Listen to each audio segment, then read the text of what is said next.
Have you ever said something strongly and then realized you need to show the other side of the topic? For example, I think remote work is the most productive setup.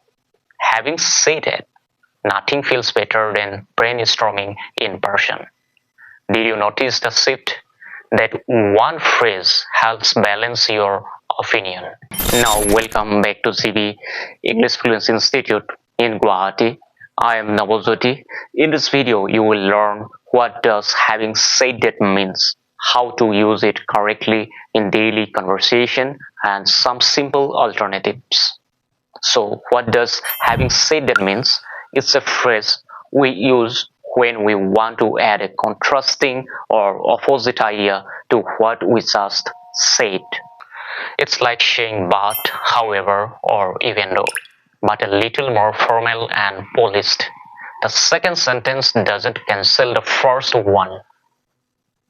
Instead, it shows that both ideas can be true at the same time. This helps you sound more balanced and thoughtful. Let's see some easy example. Imagine you are talking about a phone. The new smartphone is very fast and the camera is amazing. Having said that, the battery drains quickly. You praise the phone, but you also add a warning.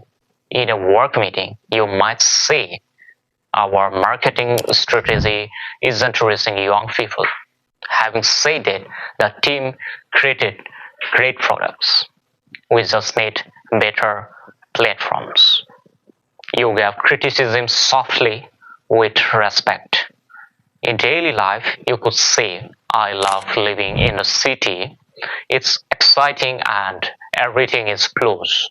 Having said that, sometimes I miss peaceful countryside, but feelings exist together and a phrase connect them smoothly.